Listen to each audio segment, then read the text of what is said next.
तो आदाब, नमस्कार, गुड इवनिंग, सत श्री अकाल। एक बार फिर आप तमाम लोगों का स्वागत है क्राइम तक की कहानी के इस एपिसोड में। उम्मीद है पूरी फैमिली अच्छी होगी, अपना ख्याल रख रही होगी। आज मंडे वीक का पहला दिन और आज की कहानी शुरू करूं उससे पहले आपको एक जानकारी दे दूं। बहुत सारे लोग जो हमारे देश के बाहर रहते हैं, चाहे US, Canada, Britain, UAE, Australia और पता नहीं इतने सारे देश, तो उनकी एक फरमाइश थी कि क्राइम तक इंग्लिश में भी आए। तो क्राइम तक इंग्लिश का चैनल नया लॉन्च हो चुका है, क्राइम तक इंटरनेशनल इसका नाम है। तो अगर आप YouTube पर जाएं और क्राइम तक INT ये आप सर्च करें तो सब्सक्राइब भी कीजिए। तो क्राइम तक इंटरनेशनल इंग्लिश में, और ये दुनिया भर की जो क्राइम की स्टोरीज़ है वो आपको डिटेल में यहाँ पर देखने को और सुनने को मिलेगी। तो YouTube पर नया चैनल क्राइम तक का, क्राइम तक इंटरनेशनल, क्राइम तक INT, बस इससे आपको सर्च करना और सब्सक्राइब करना। और यहाँ आपको मेरी तमाम कहानियाँ भी आप सुनेंगे और इंग्लिश में सुनेंगे। अब ये राज नहीं बताऊँगा, लेकिन ज़रूर सुनिएगा इंग्लिश में, और सुनने के बाद अपने आप राय दीजिएगा, क्योंकि अब तक बाकी राय का पता नहीं। इस अंग्रेज़ी में कहानी सुनाने का राय मैं भी सुनना चाहता हूँ। आप लोगों की नज़र में वो राय क्या होगी, कैसी होगी, अच्छी बुरी जो भी होगी, दिल से बताइएगा। तो क्राइम तक इंटरनेशनल लॉन्च हो चुका है यूट्यूब पर इंग्लिश में। ख़ासतौर पर ये ध्यान में रखकर उन लोगों को लॉन्च किया है जो हिंदी नहीं जानते, तो उनके लिए, और बहुत अरसे से, बहुत वक्त से इस चीज़ की डिमांड हो रही थी। तो क्राइम तक इंटरनेशनल, मैंने कहा आपको जानकारी दे दूं, क्राइम तक INT यूट्यूब पर जाएंगे तो आपको ये मिल जाएगा। और अभी नया नया शुरू हुआ है, तो अपनी राय भी दीजिए, अपना प्यार भी दीजिए। अब आते हैं आज की कहानी के ऊपर।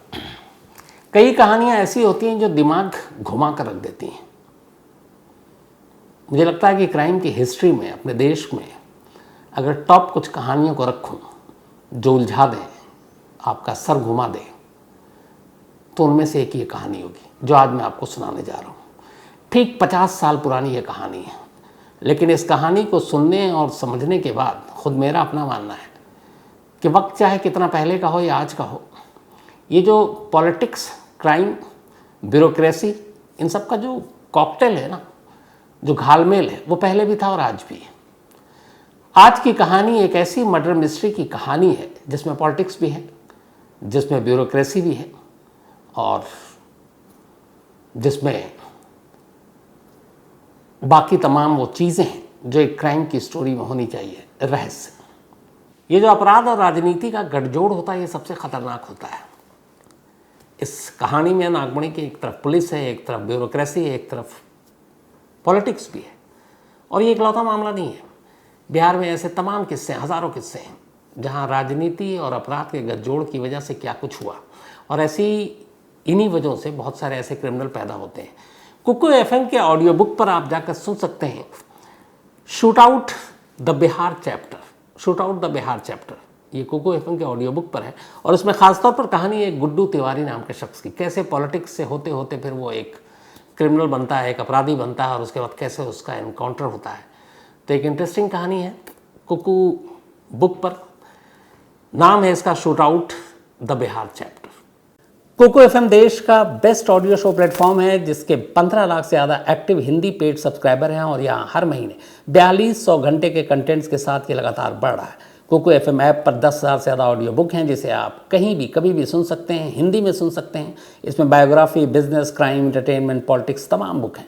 क्राइम तक फैमिली के लिए इस वक्त एक खास ऑफर है। कुकू FM ऐप के पहले महीने के सब्सक्रिप्शन पर पूरी क्राइम तक फैमिली के लिए 50% डिस्काउंट है। यानी पहले महीने के लिए सिर्फ 49 रुपये में आपको 10,000 ऑडियो बुक का ऐसा खजाना मिलेगा जिसे आप जहाँ चाहें सुन सकते हैं और अपना ज्ञान बढ़ा सकते हैं।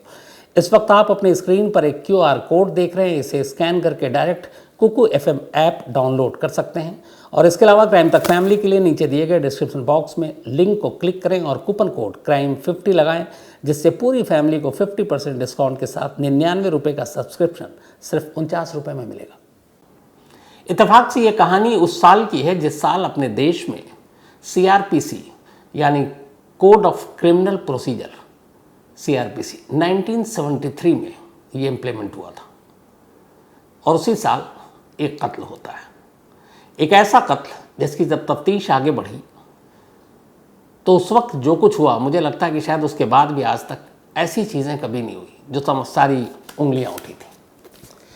ये कहानी है राजेश्वरी मर्डर केस की। बिहार की एक राजेश्वरी नागमणि, इनकी मर्डर की मिस्ट्री की ये कहानी है। इनके हस्बैंड, उनका पूरा नाम था नागास्वामी नागमणि। प्यार से लोग या उनके सर्किल में लोग उन्हें एन नागमणि के नाम से जाना करते थे। 1952 यानी कि आज़ादी के 5 साल के बाद ही ये IAS अफसर बने थे। 1952 बैच के IAS अफसर नागमणि, बिहार कैडर इन्हें मिला और ये बिहार में इनकी पोस्टिंग हुई। अलग अलग जगह DM रहे, कलेक्टर रहे, फिर बिहार की राजधानी पटना में सेक्रेटरीट में इनकी पोस्टिंग हुई। जिस वक्त की ये कहानी है उस वक्त ये बिहार के फाइनेंस डिपार्टमेंट में कमिश्नर थे और साथ ही हेल्थ डिपार्टमेंट के डायरेक्टर थे।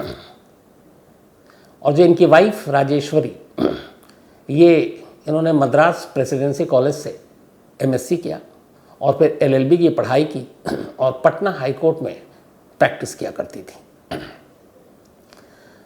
दोनों की शादी हुई। शादी के बाद 2 बेटे हुए, लेकिन शादी के बाद से दोनों के रिश्ते ठीक नहीं थे। अब चूंकि एक IAS अफसर थे, पटना में इनको सरकारी बंगला मिला। 1973 की बात है। उस सरकारी बंगले का पता था 35A हार्डिंग रोड। ये पटना में एक बड़ा पॉश एरिया है। तो इसी हार्डिंग रोड 35 से सरकारी बंगले की ये कहानी है।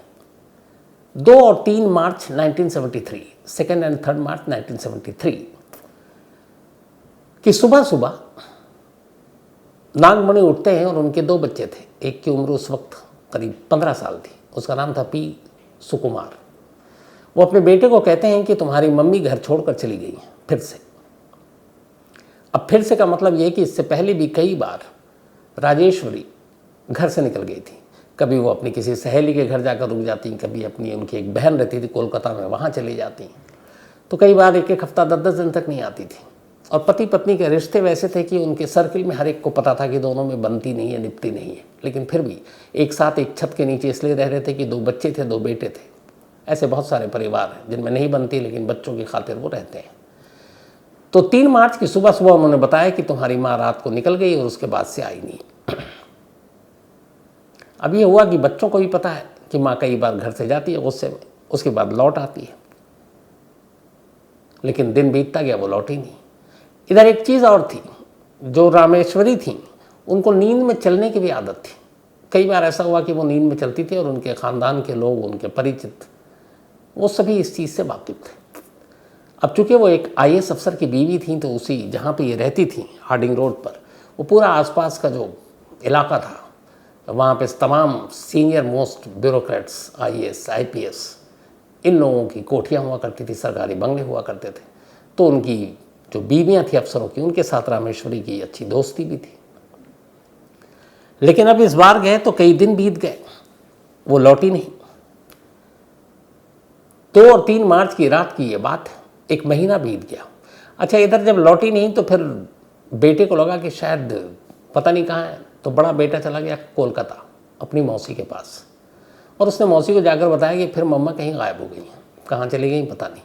तब मोबाइल तो हुआ नहीं करता था, और कॉल भी जो है ऐसे फ़ोन पे नहीं होता था, STD ट्रंक कॉल बुक करना पड़ता था। लेकिन महीना बीत गया। 5 मार्च के बाद अप्रैल का महीना आ गया। अप्रैल के महीने में अब जो मौसी रहती थी सुकुमार की, यानी कि रामेश्वरी की जो बहन रहती थी कोलकाता में, उनके पति ने पटना के चीफ सेक्रेटरी को एक लेटर लिखा, और लेटर ये लिखा कि चूँकि वो साढ़ू थे नागमणि के, कि ऐसे ऐसे नागमणि की वाइफ 3 मार्च की रात से गायब है और अब तक उनका कोई सुराग नहीं मिला है, कहीं रिश्तेदार किसी और के पास है नहीं, कोई ख़बर नहीं है। तो प्लीज़ आप इसको संज्ञान में लीजिए, आप देखिए, और नागमणि से भी आप पूछिए कि उनकी पत्नी कहाँ है। इधर बहुत सारे लोगों का था कि नागमणि की वाइफ गायब है और उनको कोई फ़र्क नहीं पड़ रहा है, चेहरे पे कुछ ऐसा दिख नहीं रहा है। तो वो भी सोच रहे हैं कि यार ये मसला क्या है। खैर लेटर लिखा, चीफ सेक्रेटरी ने कहा कि ठीक है हम देखते हैं। तो बात अब बिहार सरकार के चीफ सेक्रेटरी यानी मुख्य सचिव तक पहुँच चुकी थी रामेश्वरी की गुमशुदगी की।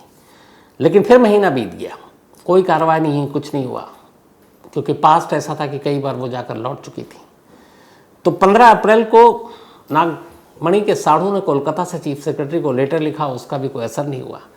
इसके बाद अब जून का महीना आ गया, मतलब मार्च अप्रैल मई 3 महीने हो गए, रामेश्वरी का कोई अता पता नहीं। 15 जून को अचानक पटना लौटता है रामेश्वरी और नागमणि का बेटा सुकुमार, और वो जाकर पटना के गर्दनी बाग पुलिस स्टेशन में एक मिसिंग रिपोर्ट लिखाता है अपनी माँ के बारे में। और वो लिखाता है कि कैसे 2 और 3 मार्च की रात उनकी माँ घर से चली गई और सुबह जब उठा तो उसके पिता ने बताया कि तुम्हारी माँ घर छोड़कर जा चुकी हैं। तो 15 जून को, बल्कि 11 जून को बेटे ने गर्दनी बाग पुलिस स्टेशन में ये रिपोर्ट लिखा दी। अब पुलिस ने रिपोर्ट लिखाई। अब जब रिपोर्ट लिखाई तो मामला यहाँ है कि भैया एक सीनियर IAS अफसर है जो DM VM कलेक्टर सब रह चुके हैं और अभी कमिश्नर हैं फाइनेंस मिनिस्ट्री में। तो इतने बड़े, इतने रुतबे वाला अफसर SP क्या करेगा? तो उन्होंने कंप्लेंट तो लिख ली और फिर कहा कि ठीक है, बात करते हैं। अब ये कंप्लेंट लिखने के 3 दिन बाद 14 जून को, चूँकि अब ये मामला सार्वजनिक हो गया था पुलिस स्टेशन में, तो जैसे ही 11 जून को ये लिखा गया तो पटना के एक लोकल न्यूज़पेपर ने 12 जून को रिपोर्ट पब्लिश कर दी कि एक सीनियर IAS अफसर की बीवी पिछले 3 महीने से गायब है। अब हड़कंप मच गया। इस रिपोर्ट के अखबार में आने के बाद 14 जून को नागमणि ने सारे न्यूज़पेपर में पटना से जो पब्लिश होता था, पूरे बिहार में जाता था, उसमें अपनी बीवी की तस्वीर के साथ एक इश्तेहार निकाला और ये कहा कि ऐसे ऐसे 2 और 3 मार्च की रात से गायब है उनकी पत्नी। अगर किसी को कोई पता हो, सुराग हो तो दीजिए, पता बताने वाले को उचित इनाम दिया जाएगा। अब ये इश्तेहार आ गया, अब हर तरफ बात कंफर्म हो गई, खलबली मच गई। अब क्या है?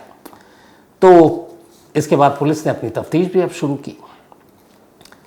अच्छा, ये वो दौर था, ये जब गुमशुदगी और ये चल रही है, तब बिहार में पॉलिटिकल उथल पुथल चल रहा था। पॉलिटिकल उथल पुथल ये था कि उस वक्त के जो मुख्यमंत्री थे उनको हटाने की तैयारी हो रही थी और एक दूसरे मुख्यमंत्री वो उनकी जगह पे कब्जा करना चाहते थे, सत्ता बदलना चाहते थे।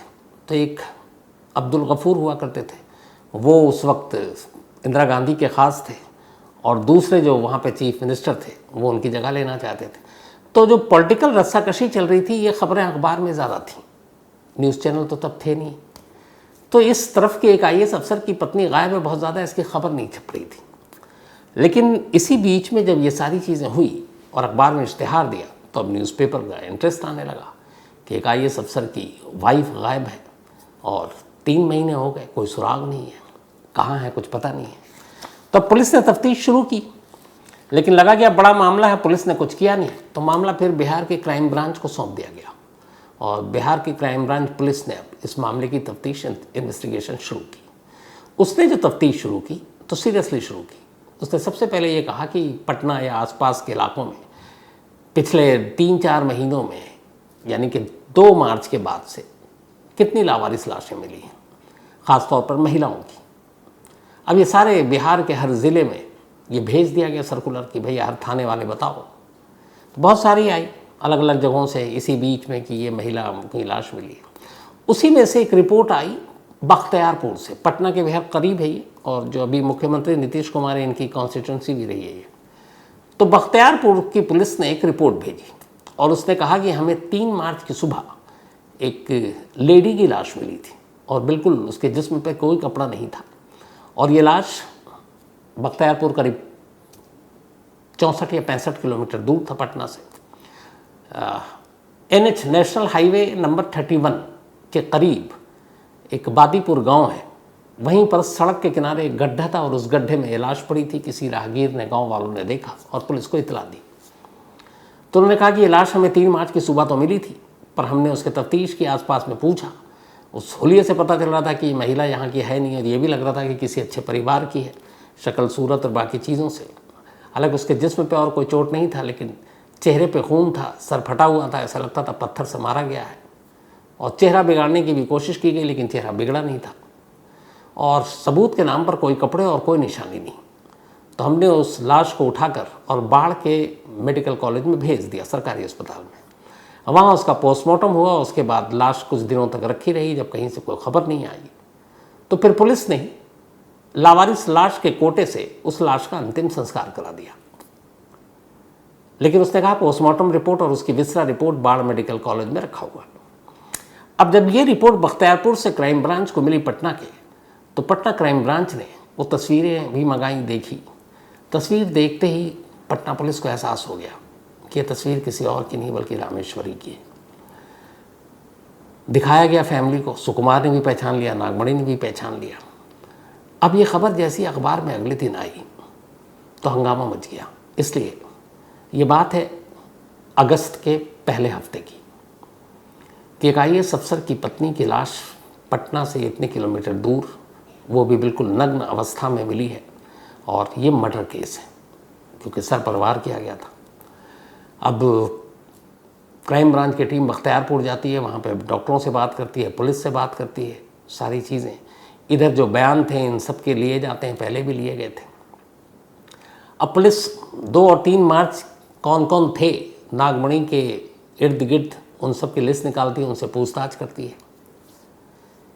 एक एन नागमणि के फाइनेंस मंत्रालय के दफ्तर में एक प्यून हुआ करता था, और उस प्यून की नौकरी भी इन्होंने लगाई थी, नागमणि ने। तो पता चला कि वो जो प्यून है, उस प्यून की 2 और 3 मार्च की जो मौजूदगी थी, जो वो बता रहा था, वो थोड़ा इधर उधर बता रहा था। तो इसका मतलब था कि वो कुछ झूठ बोल रहा है। अच्छा, जो लाश मिली थी, एक पहचान थी रामेश्वरी की, उनका एक दांत आधा टूटा हुआ था। तो पुलिस ने, जो बख्तियारपुर ने अंतिम संस्कार करने से पहले देखा, तो उसने बताया कि नहीं, वो दांत पूरा टूटा हुआ था। तो एक दांत को पूरा तोड़ा गया था और चेहरे पे पत्थर मारा गया था। तो ये पूरी कत्ल का मामला था। अब एक शख्स था, जो एक प्यून, जो नागमणि के दफ्तर में काम किया करता था, और 1968 में नागमणि ने ही उसकी सरकारी नौकरी लगाई थी। उसका नाम था दालचंद कहार। दालचंद कहार के बारे में जब पुलिस ने तफ्तीश की, चूँकि कोठी पे आना जाना था बंगले पे साहब के, तो वो थोड़ा सा सस्पिशियस लगा। पुलिस ने उसको बुलाया पूछताछ के लिए गर्दनीबाग थाने में। और ये बात है 6 अगस्त की, 6 अगस्त 1973। पूछताछ के बाद अचानक 7 अगस्त की शाम की बात है। दालचंद पुलिस के पास एक दिन से पड़ा हुआ है। पुलिस ने उससे पूछताछ की। 7 अगस्त 1973 पटना सेक्रेटरीट, पटना सचिवालय में तमाम बिहार के आला अफसरों की एक मीटिंग चल रही थी, जिसमें हर डिस्ट्रिक्ट के DM, कलेक्टर और बाकी जो अफसर थे वो सब मौजूद थे। और ये मीटिंग थी फाइनेंस और हेल्थ से रिलेटेड। अब उसके कमिश्नर कोई और नहीं, N नागमणि थे, और मीटिंग वही ले रहे थे, और वो भी सेक्रेटरीट के अंदर। शाम करीब 6 बजे के आसपास मीटिंग जब चल रही थी अंदर, तो पटना के SP अपनी टीम के साथ सेक्रेटरीट पहुंच चुके थे। सेक्रेटरीट पहुंचे तो उन्हें बताया गया कि अंदर तमाम आला अफसरों की मीटिंग चल रही है। अब जो SP हैं उनका भी रैंक कम है नागमणि के मुकाबले, तो सब बाहर वेट करने लगे। इसके बाद मीटिंग ख़त्म हुई। जैसे ही मीटिंग ख़त्म हुई, पुलिस की एक टीम अंदर जाती है, नागमणि को बोलती है कि आपको हमारे साथ चलना है सर। इसके बाद वो उन्हें अपने साथ लेकर पुलिस स्टेशन पहुंचती है। थोड़ी देर के बाद उन्हें बताया जाता है कि हम आपको आप ही की वाइफ के मर्डर के इल्ज़ाम में अरेस्ट करते हैं। उन्होंने पूछा कि मैं तो बेकसूर हूँ। तो उन्होंने कहा आपका जो प्यून है दालचंद, उसने पूरी कहानी बता दी है। तो उन्होंने कहा क्या कहानी बताई? तो उन्होंने कहा दालचंद ने ये बताया है कि 2 मार्च की रात करीब 11 बजे आपने उसे अपने घर बुलाया, 35A हार्डिंग रोड, जो सरकारी बंगला है। और जब वो वहाँ पहुँचा है 11 बजे, तो वहाँ पे ऑलरेडी आपके एक दोस्त डॉक्टर जो थे वो वहाँ बैठे हुए थे। और फिर उसने ये कहा कि वो और डॉक्टर दोनों आपस में थोड़ी देर तक बातचीत करते रहे, और फिर आप उसे उस बेडरूम में ले गए जिस बेडरूम में आपकी वाइफ यानी कि रामेश्वरी सो रही थी। उन डॉक्टर का नाम था डॉक्टर राधाकृष्ण, डॉक्टर राधाकृष्ण प्रसाद। तो दालचंद ने बताया कि करीब 11 बजे पहुँचे, 11:30 के आसपास आपने यानी नागमणि साहब ने कहा कि आओ कमरे में गए वो और डॉक्टर और आप। वहाँ जाकर आपने उसका सर पकड़ा और दालचंद ने दोनों पैर पकड़े, और डॉक्टर साहब ने एक एयर इंजेक्ट कर दिया। अब उसमें क्या था उससे नहीं मालूम, लेकिन उस इंजेक्शन के बाद उनको हिलाने डुलाने पे भी वो उठी नहीं। फिर थोड़ी देर तक आप लोग वहीं वेट करते रहे। कुछ देर के बाद आपने अपनी सरकारी गाड़ी एम्बेसडर में पीछे की सीट पर उस लाश को रखा और दालचंद उस लाश के साथ बैठा।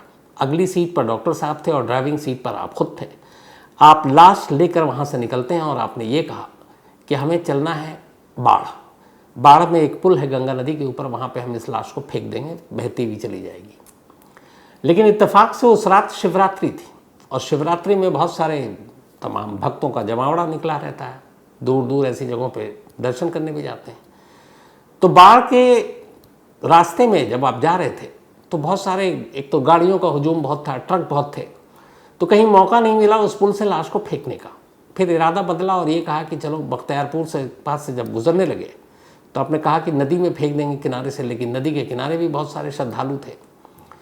तो फिर बादीपुर गांव के पास सड़क किनारे एक गड्ढा मिला, सन्नाटा था, गाड़ी रोकी, आपने रामेश्वरी की लाश बाहर निकाली गड्ढे में और फिर दालचंद से कहा कि इसके सारे कपड़े उतार लो ताकि कोई निशानी या शिनाख्त होने की कोई गुंजाइश न बचे।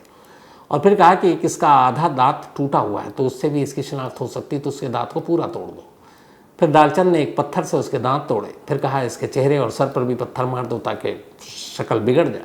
फिर उसने ऐसे ही किया और ये सारी चीज़ें करने के बाद आप लोग वहाँ से उसी गाड़ी में बैठते हैं और सुबह होते होते पटना के उसी अपने सरकारी बंगले में पहुँच जाते हैं। डॉक्टर साहब अपने घर चले जाते हैं, दालचंद अपने घर, और आप आराम से घर में सो रहे होते हैं और अपने बच्चे को सुबह बताते हैं कि तुम्हारी माँ फिर से घर चली गई है, क्योंकि वो इससे पहले भी जा चुकी थी। डॉक्टर साहब कहते हैं कि नहीं, ये वो झूठ बोल रहा है जो उनका प्यून है। उनका नहीं है, उसका बयान, और इसी बयान के आधार पर हम आपको अरेस्ट कर रहे हैं। लेकिन अरेस्टिंग के बावजूद नागमणि की पुलिस कस्टडी नहीं ली गई। उन्हें 7 अगस्त की रात को ही पटना में ही एक फ्रेजर रोड पर, तो Patna central jail Fraser road कहलाता था, अब वो बेऊर जेल बन गया, तो उसी जेल में उनको वार्ड नंबर 13 में भेज दिया गया। जेल के अंदर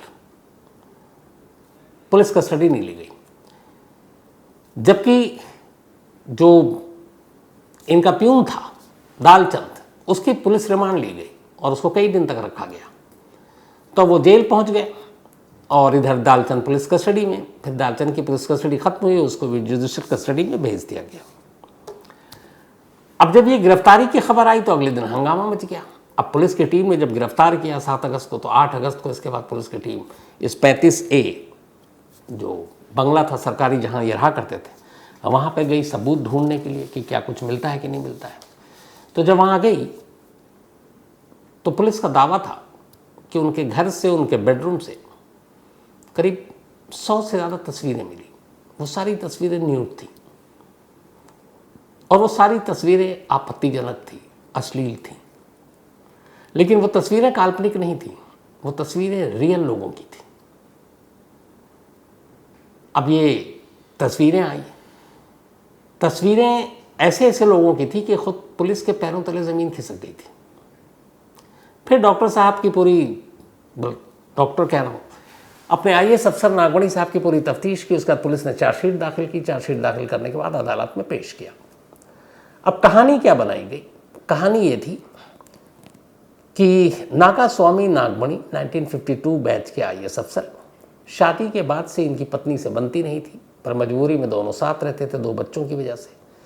लेकिन नागमणि की पर्सनैलिटी ऐसी थी कि बहुत जल्दी लोग उनकी तरफ खींचे चले आते थे और इनके बहुत सारे लोगों के साथ अफेयर और रिश्ते थे।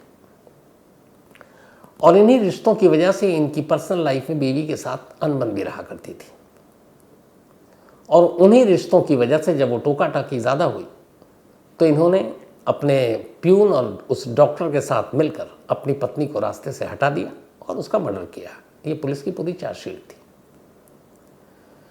अब चार्जशीट हुई, मामला कोर्ट में गया। जब कोर्ट में गया तो लोअर कोर्ट ने ज़मानत देने से ही मना कर दिया। उस वक्त पटना के नामचीन एक क्रिमिनल लॉयर हुआ करते थे, नागार्जुन, उनको हायर किया नागमणि ने। अब हर तरफ एक हंगामा मचा हुआ था कि एक IAS अफसर, उसने अपनी बीवी को ये इस तरह से मारा, और ये पुलिस से खबर लीक हो गई थी कि बेडरूम से बहुत सारी ऐसी तस्वीरें मिली है। अब हर जगह पे ये एक धड़कने वाली चीज़ थी कि पता नहीं उसमें किस किस की बीवी की तस्वीर है। अच्छा, इससे पहले कि ये सारी चीज़ें होती, इन्होंने बेल के लिए अप्लाई किया, लोअर कोर्ट ने मना कर दिया। अब इसके बाद ये सारी चीज़ें चलती रही। अदालत में फिर ये जब मामले की बहस शुरू हुई तो सीधे सीधी जो पहली चीज़ हुई वो ये कि जिस एक शख्स के बयान पर ये पूरा केस खड़ा किया था पुलिस ने, यानी कि नागमणि के जो प्यून दालचंद कहार, वो पहली पेशी में ही कोर्ट में जाकर कहता है कि साहब मुझे 6 अगस्त को गर्दनीबाग पुलिस स्टेशन ने उठाया और थाने में ले गए और वहाँ के थानेदार ने सीने पर बैठकर पिस्टल रखा और कहा जो कहूँगा वही कहना, वही लिखना, वरना मार डालेंगे। बोला मैं डर गया और मैंने सारी चीज़ें वही कही जो पुलिस वालों ने कहा, लेकिन वो सब झूठ था। नागमणि बहुत सच्चे और अच्छे इंसान हैं, बहुत अच्छे ईमानदार इंसान हैं, और ये पुलिस की कहानी है। ना मैं उस रात था वहाँ, ना मैंने कत्ल किया, न इन्होंने कत्ल किया। इसके पीछे साजिश है इन्हें फंसाने की। अब जिस शख्स के बयान, क्योंकि यहाँ पे और कोई सबूत मिल नहीं रहा, तो बयान आया, तो पहले तो उसके बाद ये मामला जब लोअर कोर्ट में नहीं मिली ज़मानत तो हाई कोर्ट पहुँचे, तो हाई कोर्ट ने ज़मानत दे दी और जज ने बाकायदा कहा कि क्यों ज़मानत दे रहा हूँ, ये जब जजमेंट फाइनल आएगा, कोर्ट में ट्रायल ख़त्म होगा तब बताऊँगा। अब ज़मानत मिल गई, इसके बाद मुकदमा चलता रहा। अब मेन जो गवाह वो पलट गया, या ये कहें कि उसने सच बोला। डॉक्टर साहब शुरू से ही डिनाई कर रहे थे, नागमणि शुरू से ही मना कर रहे थे, कोई ऐसा सबूत नहीं था। आखिरकार 4 साल बाद 1977 में अदालत ने नागास्वामी नागमणि को अपनी पत्नी रामेश्वरी के कत्ल के इल्ज़ाम से साफ बरी कर दिया। न सिर्फ बरी किया बल्कि बिहार सरकार को ये हुक्म दिया कि जो भी ये कानूनी खर्चा हुआ है वकील रखने में, ये सरकार दे, और दूसरा इनको वापस इनकी नौकरी पर न सिर्फ रखा जाए बस कि इस टेन्योर में जो 4 साल बीता है अगर इनका प्रमोशन ड्यू है तो वो प्रमोशन भी दिया जाए।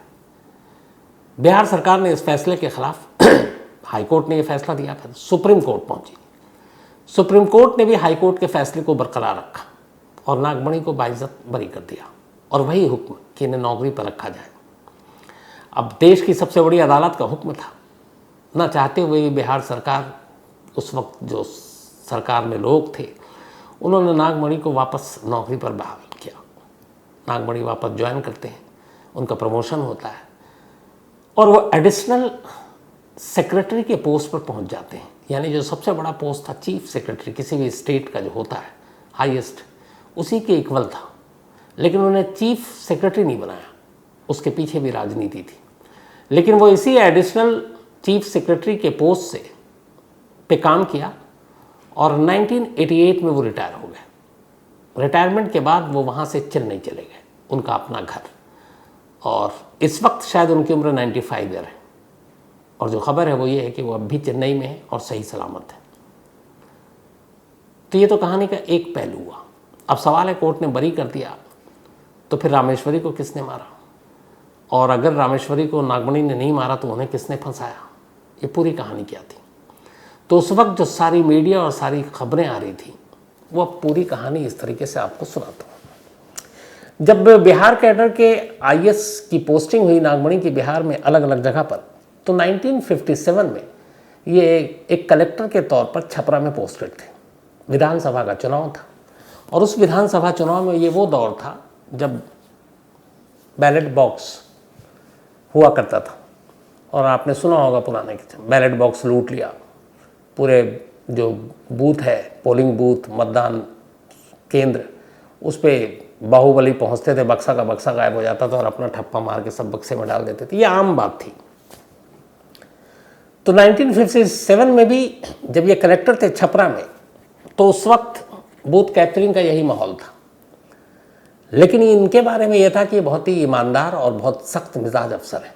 तो कलेक्टर थे, उस वक्त कांग्रेस के नेता थे अब्दुल गफूर, जो सेंट्रल में मिनिस्टर रहे, फिर बिहार के चीफ मिनिस्टर भी रहे। तो उनके लोग बूथ कैप्चरिंग में लगे थे, दौरे पर ये थे। इन्होंने लोगों को पकड़ पकड़ के सही उनकी खातिरदारी की। फिर सिफारिशी फ़ोन और जैसे नेताओं के आते हैं तो कहते हैं कि उन्होंने अब्दुल गफूर को भी पूरी तरह से समझा दिया कि ब्यूरोक्रेसी क्या होती है। तो चुनाव में इस धांधली से रोकने के बाद उनसे उनकी दुश्मनी हो गई, ये पहली चीज़ थी। दूसरी कहानी क्या थी? दूसरी ये थी कि उस वक्त जब अब्दुल गफूर बाद में बिहार के सीएम बने तो उनके कैबिनेट में, उनके मंत्रिमंडल में एक मंत्री थे बड़े मशहूर, उनकी कुछ वक्त पहले डेथ हो गई, डॉक्टर जगन्नाथ मिश्रा जी। ये भी बिहार के चीफ मिनिस्टर हुए। लेकिन जब अब्दुल गफूर चीफ मिनिस्टर थे तब उनके कैबिनेट में सिंचाई मंत्री, agriculture minister doctor Jagannath Mishra हुआ करते थे। जगन्नाथ मिश्रा एक पढ़े लिखे नेता थे। बिहार यूनिवर्सिटी के इकोनॉमिक्स डिपार्टमेंट में वो प्रोफेसर थे राजनीति में आने से पहले, और वहाँ पढ़ाते थे। इत्तेफाक से एक आईएएस अफसर होने के नाते नागमणि जी की जो पोस्टिंग, जो आईएएस अफसर थे, इनकी बिहार यूनिवर्सिटी में वाइस चांसलर भी रहे। वाइस चांसलर की इनकी पोस्टिंग थी। जब ये वाइस चांसलर थे उसके बाद तब तक ये राजनीति में आ चुके थे जगन्नाथ मिश्रा जी, और कैबिनेट मिनिस्टर थे अब्दुल गफूर की सरकार में। तो वहाँ बिहार यूनिवर्सिटी के वाइस चांसलर रहते हुए नागमणि ने ये पाया कि डॉक्टर जगन्नाथ मिश्रा एक साथ एक ही वक्त में 2 जगह से सैलरी ले रहे हैं। वो प्रोफेसर जो थे उन्होंने रिज़ाइन नहीं किया और उसकी भी सैलरी हर महीने ले रहे थे, और जो बिहार सरकार में मंत्री थे उसकी भी वो सैलरी ले रहे थे। उन्होंने जैसे ही ये देखा उन्होंने फ़ौरन लेटर लिखा, कोई जवाब नहीं, कई बार लेटर लिखा, कोई जवाब नहीं। फिर बाद में उन्होंने एक्शन ले लिया। तो एक्शन लिया तो इधर अब जगन्नाथ मिश्रा जी भी नाराज़ हो गए, वो मंत्री और वो एक वीसी। और एक और कि जो डॉक्टर जगन्नाथ मिश्रा, एक गीता सिंह नाम का एक क्रिमिनल हुआ करता था। बाहुबली चुनाव होना, ये वो दौर था, बूथ कैप्चरिंग में सभी के होते थे। तो कहते हैं एक बार गीता सिंह का कुछ हुआ और ये कलेक्टर थे, उन्होंने उससे पकड़ा और उसकी अच्छी खासी धुलाई की। न सिर्फ धुलाई की बल्कि उसके गले में एक पट्टा डाला कि आज के बाद ऐसा नहीं करूँगा, और उसे पूरे मोहल्ले में घुमाया। और सब जानते थे कि ये डॉक्टर जगन्नाथ मिश्रा का खास आदमी है। तो यहाँ भी दुश्मनी हो गई। तो ये तो दुश्मनी चलती रही, लेकिन इन दुश्मनी की वजह से फंसाया गया या फिर कहानी कुछ और थी, अब भी ये नहीं खुला था। अब जब जांच हुई तो ये पता चला कि 3 मार्च की सुबह जब बॉडी मिली रामेश्वरी की, तो फिर उसे बाढ़ मेडिकल कॉलेज या बाढ़ सरकारी अस्पताल में भेज दिया गया पोस्टमार्टम के लिए। एक खबर आई कि 4 मार्च की शाम जो नागास्वामी नागमणि है वो उसी बाढ़ मेडिकल कॉलेज में पहुंच गए थे, हॉस्पिटल में। तो ये हुआ कि अब लाश उनकी, हालांकि शिनाख्त तो ही नहीं थी, लावारिस लाश। तो अचानक ये इत्तेफाक था कि यह क्या था कि जिस दिन लाश मिली और जिस दिन पोस्टमार्टम हो रहा उस दिन वही उसी अस्पताल में है, वो भी अपनी सरकारी गाड़ी में। तो उस वक्त फाइनेंस कमिश्नर होने के साथ साथ वो हेल्थ डिपार्टमेंट के भी डायरेक्टर थे। तो कहीं पे भी जाकर किसी भी अस्पताल में वो एक तरह से इंस्पेक्शन कर सकते थे। तो उसका इससे क्या कनेक्शन था, इसको लेके बहुत हंगामा मचा, लेकिन कोई चीज़ सामने निकल कर नहीं आई। हाँ, ये पता चला कि पोस्टमार्टम के बाद रामेश्वरी का विसरा वहाँ पे रख दिया गया था, बाढ़ मेडिकल कॉलेज में। इधर जब बिहार पुलिस, पटना पुलिस ने मामले की जांच की, क्राइम ब्रांच की, तो बख्तियार पुलिस ने कहा कि हमने पहले कहा था बाढ़ पुलिस, बाढ़ के सरकारी अस्पताल को, कि आप viscera report Patna medical college के लैब में भेज दीजिए कि मौत कैसे हुई, क्योंकि पोस्टमार्टम रिपोर्ट ने कन्फ्यूज़न पैदा कर दिया। पोस्टमार्टम रिपोर्ट ने कहीं नहीं ये बताया कि ये मर्डर है, एक्सीडेंट है, सुसाइड है, ये कहीं लिखा ही नहीं था। तो अब एक विसरा है जो बता सकता था। अब वो विसरा भेजा नहीं गया और वो बाढ़ मेडिकल कॉलेज में रखा रहा। करीब 6 महीने बाद जब ये सारी चीज़ें हुई, गिरफ्तारी, तब याद आया तो फिर उस विसरा के सैंपल को मंगाया गया पटना के फॉरेंसिक लैब में, या जो भी लैब थी वहाँ पे उसकी जांच की गई। विसरा रिपोर्ट ने और मामले को कन्फ्यूज़न ज़्यादा बढ़ा दिया। रिपोर्ट आई कि रामेश्वरी की मौत जहर से नहीं हुई, यानी जो इंजेक्शन की बात थी, तो जो दालचंद कहार ने पुलिस को स्टेटमेंट दिया था कि इंजेक्शन, तो उस विसरा रिपोर्ट में ये था कि इसमें कोई जहर ही नहीं था। तो जहर से मौत हुई नहीं, तो फिर मौत कैसे हुई? अब उसको लेकर जब ये कोर्ट में मामला चल रहा था तो यही सारी पॉइंट्स आए कि विसरा क्लियर है। दूसरा, नींद में चलने की आदत थी, तो हो सकता है नींद में चल के वो चल रही हो, लेकिन वहाँ सवाल था कि फिर वो इतनी 65 किलोमीटर दूर कैसे पहुँच गई। तो फिर क्या किसी ने साजिश किया था फंसाने के लिए?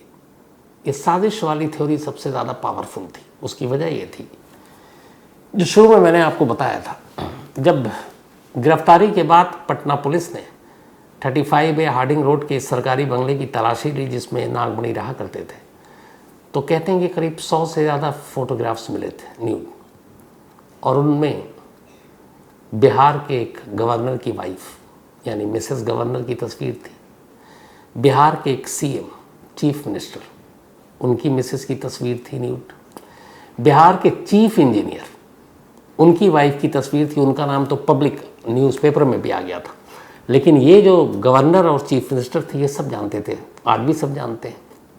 नाम मुझे भी उन पुराने रिकॉर्ड से पता चला है, लेकिन नाम लेना मुनासिब नहीं है क्योंकि कहीं रिकॉर्ड पर नहीं है। रिकॉर्ड पर चीफ इंजीनियर की वाइफ का नाम था क्योंकि वो कोर्ट तक में पहुंच गया था नाम, लेकिन ये दो नाम पूरे हल्के में तो है, मीडिया में, पॉलिटिकल गलियारे में, ब्यूरोक्रेसी में, लेकिन वैसे नहीं है। लेकिन ये तीन बड़े, इसके अलावा चूँकि ये हेल्थ सेक्रेटरी भी रहे थे नागमणि, तो कहते हैं कि बहुत सारी lady doctor, Patna medical college hospital की नर्स, इन सब की भी तस्वीरें थी। कई IAS और IPS अफसर की पत्नियों की तस्वीरें थी। अब इतनी सारी तस्वीरें जब आई तो पूरा सर्किल हिल गया था कि पता नहीं कब कौन सी तस्वीर कहाँ पे लीक हो जाए और किस अफसर के ऊपर क्या बीते। लेकिन यहाँ तो अफसर जो टॉप लोग हैं बिहार में उस वक्त, चीफ मिनिस्टर की वाइफ, मतलब फर्स्ट लेडी बिहार की तो वही मिसेस गवर्नर, उनकी, जो चीफ इंजीनियर हैं उनकी, जो IAS हैं सीनियर उनकी, जो IPS हैं उनकी, जो मेडिकल कॉलेज में रेपुटेटेड डॉक्टर हैं अलग अलग विभाग की उनकी, नर्सों की। तो इतनी तस्वीरें और इतने रिश्ते, उसमें से कोई भी दुश्मन हो सकता था। तो आखिर में चूंकि ये आज 50 साल हो गया, आज भी ये पता नहीं है कि रामेश्वरी को किसने मारा या रामेश्वरी की मौत हुई कैसी। ये एक सुसाइड केस था, एक मर्डर था, एक्सीडेंट था, क्या था नहीं मालूम, अनसुलझा आज भी। क्योंकि मौत हुई, अदालत ने नागमणि को बरी कर दिया। सबसे ज़्यादा इसमें यही चीज़ें जो आज भी थ्योरी है, जो आज भी पुराने लोग बात करते हैं, वो ये है कि इसके पीछे बहुत बड़ी और गहरी साजिश थी, सिर्फ और सिर्फ नागमणि को फंसाने के लिए। और इस फंसाने के चक्कर में ये सारा चक्रव्यूह रचा गया था। एक थ्योरी ये भी है कि जो इनके साढ़ू हैं कोलकाता में, जो रामेश्वरी की बहन है, उनके थोड़े से काम वाम थोड़े दूसरे टाइप के थे, और रामेश्वरी का एक घर था चेन्नई में, वो प्रॉपर्टी, और रामेश्वरी सिर्फ 2 बहन थी कोलकाता में और एक को भाई नहीं, तो उस प्रॉपर्टी अच्छी खासी उसकी कीमत थी। तो उसको भी हड़पने के लिए एक तीर से 2 चलाने, मतलब निशाना साधा था इनके साढ़ू ने। ये भी एक थ्योरी है, लेकिन ये सारी थ्योरी है, सबूत, प्रूफ या फिर और कुछ नहीं है। कुछ है सच्चाई तो वो ये है कि आज 50 साल हो गए, आज भी रामेश्वरी का कातिल कौन है, कत्ल की वजह क्या है, कत्ल के पीछे साजिश किसकी थी, साजिश किसने रची, ये सब एक पहेली है, एक राज है। मुझे लगता है इसलिए शुरू में मैंने कहा था कि देश में अगर इतनी उलझी हुई और इतने टॉप लेवल पर सारी चीज़ें हुई हैं, उसमें कुछ कहानियों, कुछ ऐसे इंसिडेंट्स को आप लें तो ये है। मुझे लगता है इस पर बेस्ट कोई OTT सीरीज़ भी बन सकती है या फिल्म भी बन सकती है, क्योंकि आप इसके कैरेक्टर को अगर एक एक कर आप देखें कि कहाँ चीफ मिनिस्टर की वाइफ से क्या रिश्ता, गवर्नर की वाइफ से क्या रिश्ता, मिनिस्टर की वाइफ से क्या रिश्ता, IPS, IAS, सरकारी अस्पताल, नर्स, डॉक्टर, अनगिनत लिस्ट। तो ये थी कहानी। अब कहानी ख़त्म करूँ भाई अपना आज सिलसिला। आज शुभांकर पॉल जी का जन्मदिन है, तो हैप्पी बर्थडे शुभांकर जी। और ये सरस्वती पॉल जी के हस्बैंड हैं और कोलकाता से हैं। साथ ही दक्ष, इनका भी आज जन्मदिन है, तो हैप्पी बर्थडे दक्ष। और ये डॉक्टर सोनू फोगाट के बेटे हैं, and thank you so much, बल्कि 17 को था यानी कल, तो बिलेटेड हैप्पी बर्थडे दक्ष। विशाल गौड़, इनका भी आज जन्मदिन है, तो हैप्पी बर्थडे विशाल जी। और ये नेहा गौड़ के हस्बैंड हैं और ईशान और आयान इनके बेटे हैं। साथ ही बाबू, इनका भी आज जन्मदिन है, और ये रूबल चावला ने भेजा है चंडीगढ़ से। बाबू का कुछ और भी नाम होगा, रूबल साहब। खैर चलिए, इसके अलावा चित्रांश 16 को इनका बर्थडे था, तो belated happy birthday Chitransh. Meeta Bhattacharya ji, thank you so much. ये जो आज आपने कहानी सुनी, इसकी फरमाइश मीता जी ने की थी, और मीता जी इस कहानी को करने के लिए बहुत सारी खोज पड़ताल करनी पड़ी, क्योंकि 50 साल पुरानी, और अगर आप सोशल मीडिया या कहीं जाए तो कोई चीज़ मिलेगी भी नहीं, तो बड़ा मुश्किल होता फिर ऐसे कैरेक्टर को ढूंढना, निकालना, बात करना। लेकिन थैंक यू सो मच, आपकी वजह से बाकी लोगों ने भी ये कहानी सुनी। साथ ही गिरीश पटेल, इन्होंने कहानी की फरमाइश की है, और संजय कुमार पानीपत से हैं, thank you so much Sanjay भाई आपका। और इसके अलावा Sanjay Maurya, thank you so much आपका भी। Kamlesh Panjwani, thank you so much.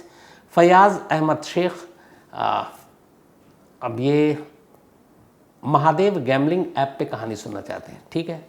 Azad Gurjar Thakur, embassy क्यों होता है हर देश में, जबकि हर एक को पता है कि एम्बेसी के अंदर जासूस भी पलते हैं अलग अलग देश की एजेंसियों के। ये आज़ाद साहब का सवाल है। तो एम्बेसी होनी ज़रूरी है, इसलिए कि हर देश में एम्बेसी इसलिए होता है कि अगर एक देश के दूसरे देश के बीच में क्या संबंध है, कोई मैसेज देना है, या जैसे मान लीजिए आपको ट्रैवल ही करना है, मुझे अमेरिका जाना है मान लीजिए, तो अब एम्बेसी ना हो तो मैं वीज़ा कहाँ से लूँगा।